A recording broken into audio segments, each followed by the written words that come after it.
Good morning, Rachel. How are you doing today? Good morning. I'm good. How are you? Absolutely fantastic. That's a hard word to say. I love the enthusiasm.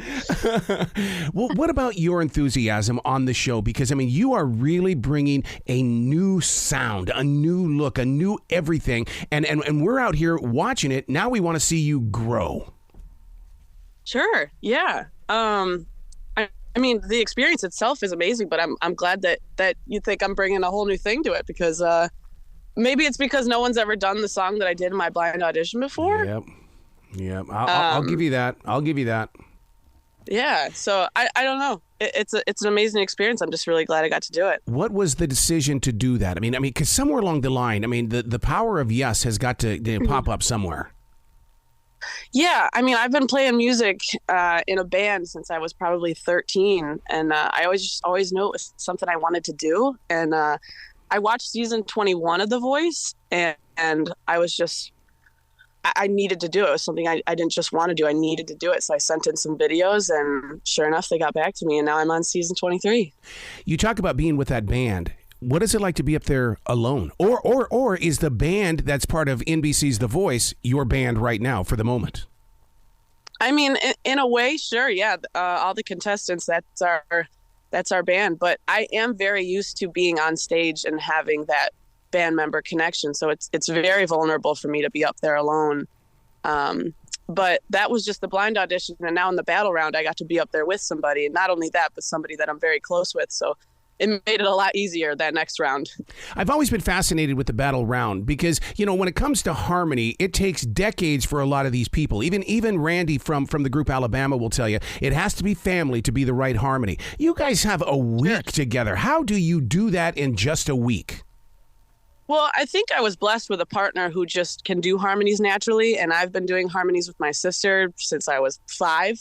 So it's sort of something that just comes naturally in its habit. But, yeah, JB, he was very good at just picking up on that. So we practiced one time and we were golden.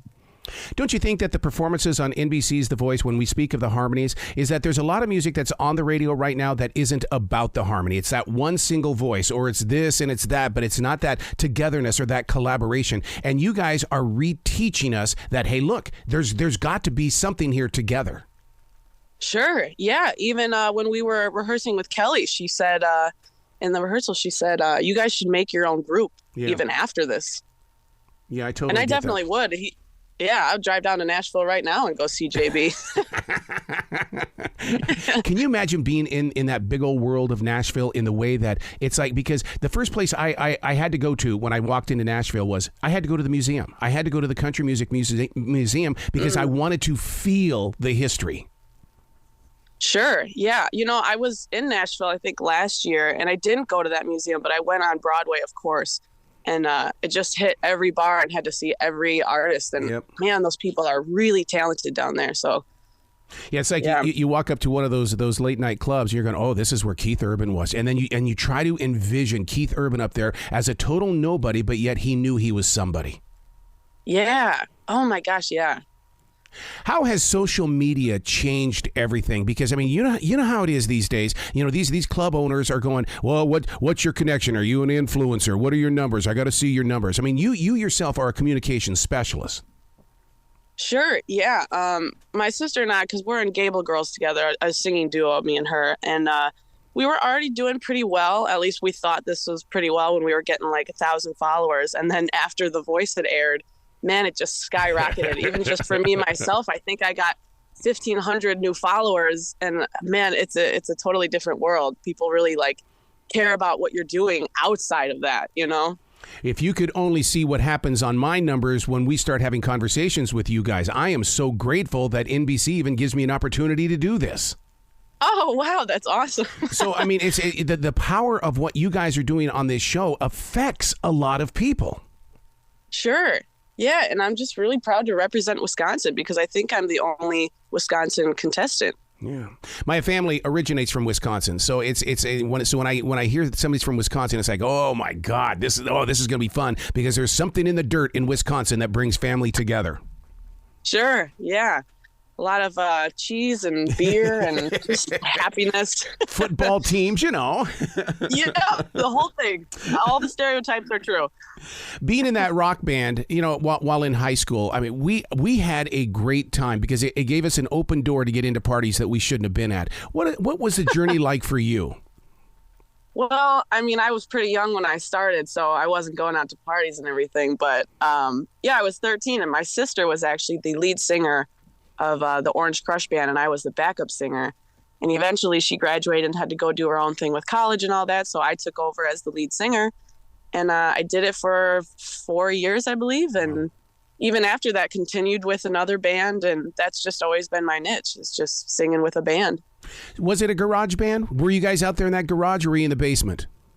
No, well, when it was Orange Crush Band, you know, we had staff of the school that set it up, so we weren't in a garage or a basement. But once we were done with that, me and some of the other students got together and created our own band, and we were in a basement. And we didn't know how to book gigs. We didn't know how to do any of that. So there's a lot of learning.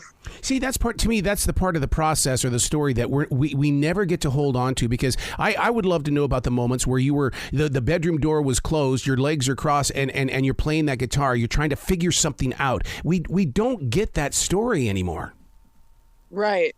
Yeah, definitely. And like, I don't play guitar, but I play piano, and I would do the same thing. And I would, you know, write songs and you know, you want to write originals that people want to listen to, but you also want to write something that means something to you, and that's really hard to portray, and it's scary to play your originals out. You know, you're so used to doing covers that it's a whole new ball game. Do you have to give yourself permission to suck? And meaning, that's the one thing that Paul Stanley used to tell me all the time, is that he'd go, man, you know, when it's not a great song, but you need the world to hear it, you just got to give yourself permission to suck. You do. You almost have to write two versions of the song, one for you and one for an audience. So true. All right, Miss Piano Player, not even 35 feet from me is a piano from 1868 in my house. Oh, wow. It has got the most unique sound, and I have never been able to hear it anywhere else. But they wanted to destroy it, and I said, no. We are not going to destroy music. Are you that way with musical instruments as well? Yes, I am, especially with pianos. Mm-hmm. Yes. Yeah, because have you sat down with one with that gigantic metal plate in the back? To me, that's the soul of this instrument, and why they took that metal plate out of these pianos, unless it was just the weight. Yeah, I'm not sure. I guess I don't know the history of a lot of instruments, but I do just love the classicness of it, you know? Mm-hmm. Writing music in a Taylor Swift world, first of all, I love her to pieces, but to write it, do you emulate, or do you say, look, I understand what's going on here, but I want to do my own thing? How do you stay so true to your own heart? Like I said, you have to write two versions of the song, okay. But man, it's hard because a lot of songs are the same 4-chord progression, and they got a lot of words that are commercialized so that everyone can relate to it. So, and it is hard coming from someone who's been writing songs since I was 10. And yeah, I do like to write things that are deep and personal. But I think those are just the songs that you just add onto the album, and the rest of them are supposed to be sort of commercialized. Now, what I got to ask you, as a songwriter as well as a writer, Jimmy Wayne is very good at this, and it's happened to me twice. When I sit down to write a song, I also sit down to write a book. Have you been inspired at all to carry forward into a longer form of the reason why that song came into being? Yes, definitely. Every time I start writing a song, I just want to write an entire album about it. Yep. I just want to pull a Roger Waters and have a whole album based on one thing, you know?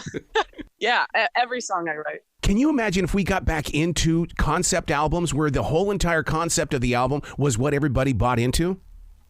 You know what? I might just be the person to start that right back up. Oh my! Yeah, because we would sit there and do things like that with bands, and then we would bring in the art department and see how we could bring in all these different photographs and or art to see if it would match the mindset. Like Dark Side of the Moon. Oh my God! What it did to us as kids. Yeah, for sure. Yeah, man, I wish I could have been around when that was coming out. It was pretty cool because I'll tell you what, there were rumors that Dark Side of the Moon was actually, when you played it with the Wizard of Oz, it plays hand in hand. And it's like, how did they do that?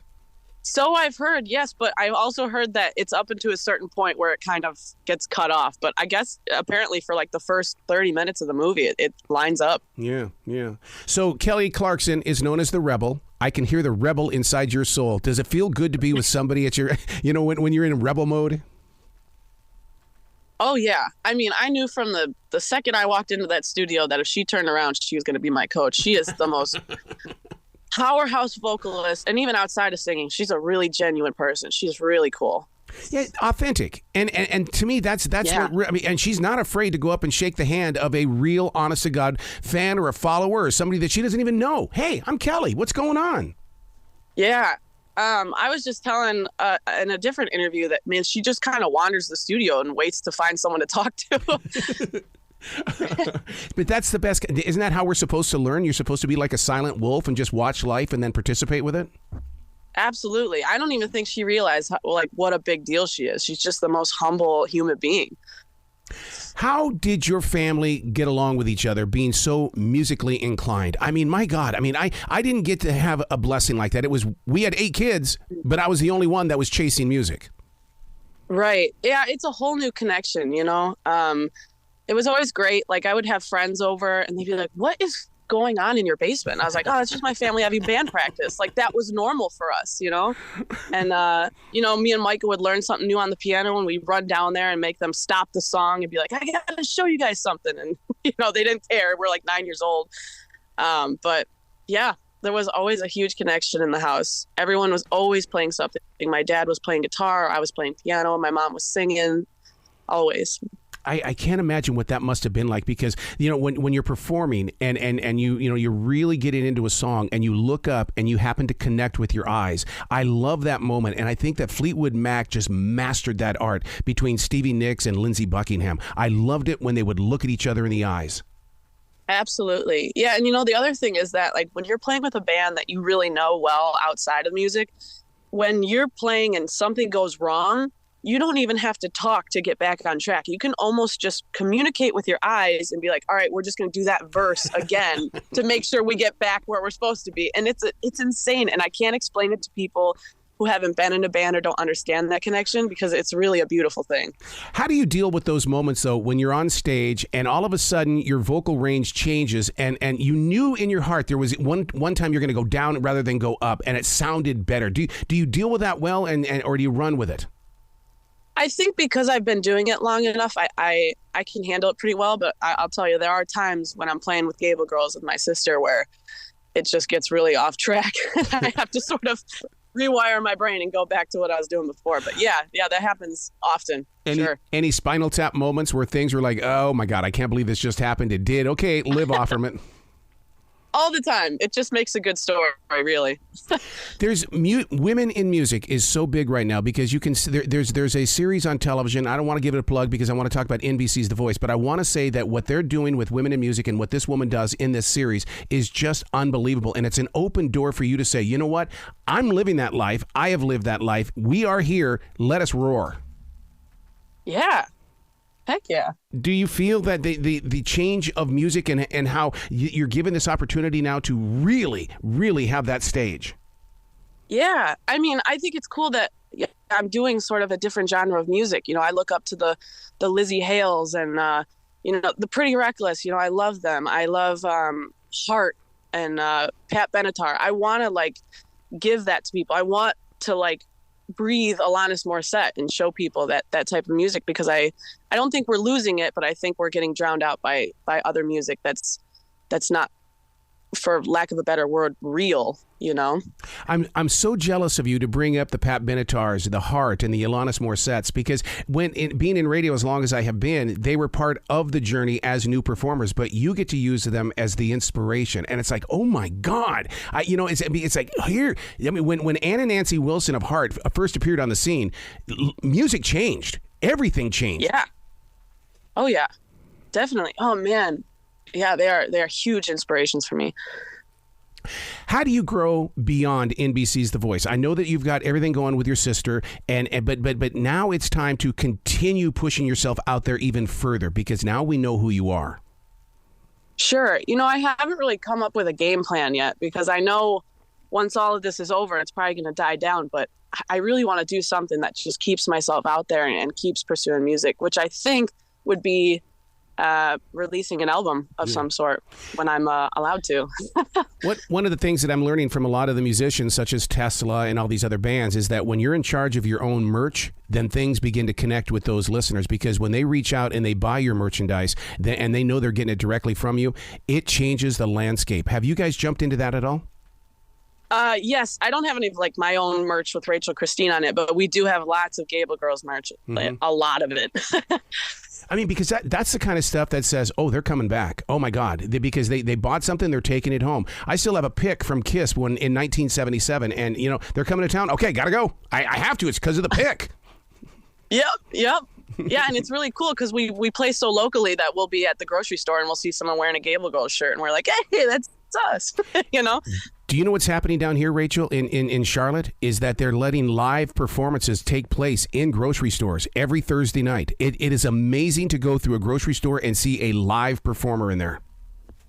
Wow, I've never even heard of that. That's super cool. What it does is it changes the atmosphere, because usually you're hearing the piped in music in speakers high above, but when they start that music, because there's a store that's near us that has a bar inside of it, and they play right there in the bar, and it echoes all the way through the store. It is so amazing. Wow, that's awesome. Would you ever get on a grocery store tour? Heck yeah. Of course I would. Man, can you imagine you just like, man, I need some produce, and you hear Stairway to Heaven just blaring through the aisles? Like, that's awesome. It's such a great place, music, because, 3 years ago, a lot of the musicians were thinking, I don't know what's next. I don't know what to do. I'm going to have to get a real job. Whereas today, it's like everybody's saying, I need my music. Please give me more. Yeah. And, I think that started happening, and then COVID hit, and like, all these full-time musicians had nothing. So that's so great that it's coming back, because I love live music. I respect it so much. Electronic music had its heyday. It still is very popular, but doesn't it feel great to have authentic musicians as well as instruments in your hands? Yes, I am. Oh, man. And it's not that I don't respect people who do tech music or anything like that, but I really have a lot of respect for people who can play live and play instruments. I love that. Kelly Clarkson comes up to you and says, hey, look, I need some background on my next song. Will you do it? 110%. Yeah, what? Of course. It's like, why didn't we start this yesterday? I'd be like, I already had ideas. I thought you were going to ask me. Yeah, I would love to do that. So where can listeners go to give you lots of love, to find out about the Gables and everything else, that everything is going on in your life? Because I want them to support you and give you a lift and not let you disappear after NBC's The Voice. Sure. I am the most active on my Instagram and on Facebook. I don't use a lot of Twitter or YouTube or anything else. That's beautiful. Please come back to this show anytime in the future, Rachel. The door is always going to be open for you. Oh, absolutely. Thank you so much. Well, you be brilliant today, okay? Thanks. You too.